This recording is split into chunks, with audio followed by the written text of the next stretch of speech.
Assalamualaikum warahmatullahi wabarakatuh. Bismillah walhamdulillah wassalatu wassalamu ala rasulillah Sayyidina Muhammadin wa ala alihi wa sahbihi wa mawalah. Sahabat sekalian, beberapa hari terakhir ini kita disibukkan kembali dengan ujaran kebencian yang luar biasa terhadap Ustadz Adi Hidayat.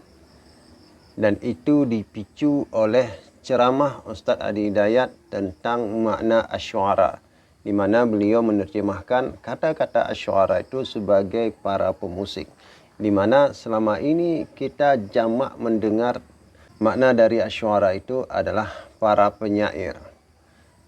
Nah, di sini orang-orang yang memang selama ini membenci, tidak suka terhadap Ustadz Adi Hidayat langsung bangkit beramai-ramai menuduh, menyalahkan, menyesatkan, bahkan sampai mengatakan beliau itu adalah ruwaibithah.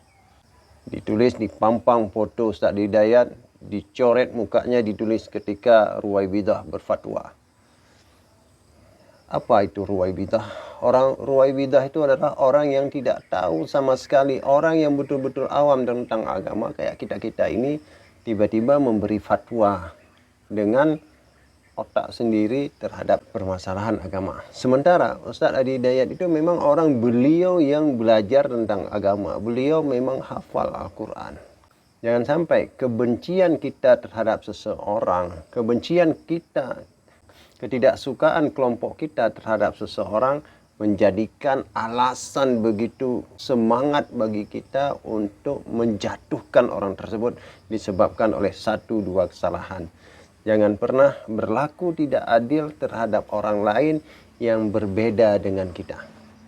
Kalau memang kita mau jujur terhadap isi ceramah dari Ustadz Adi Hidayat mengenai musik, maka kita harus menontonnya sampai habis.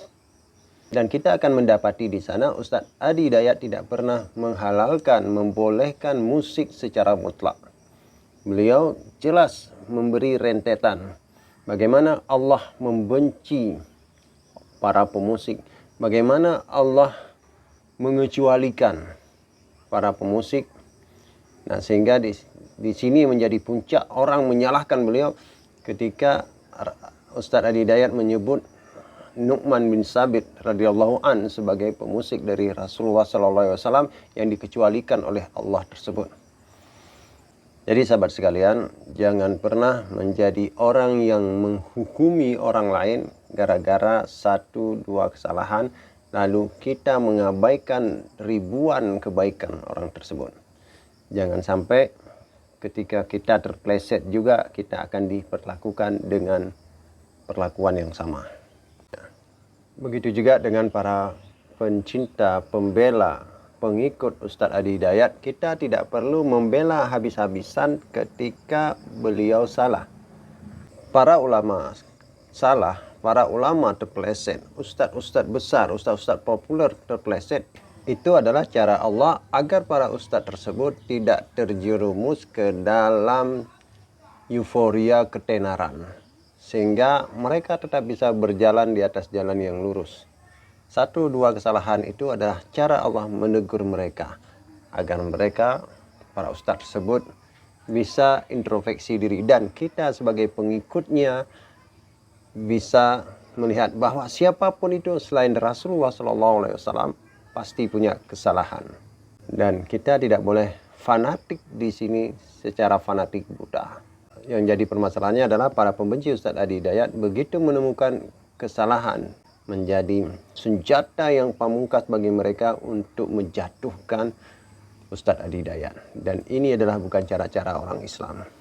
Jadi kesimpulannya, mendukung, jangan sampai mendukung secara membabi buta, membenci juga demikian. Ketika kita mendukung seseorang ulama, seseorang ustadz, jangan sampai kita mendukung secara fanatik buta, seakan-akan ustadz tersebut, ulama tersebut tidak ada salahnya, tidak ada celahnya. Begitu juga ketika kita membenci seseorang, jangan sampai kita membenci secara habis-habisan, seakan-akan ustadz tersebut, ulama tersebut, atau orang tersebut tidak ada unsur baiknya, tidak ada benarnya, seakan-akan semua yang dikatakan tentangan dengan Al-Quran dan Sunnah.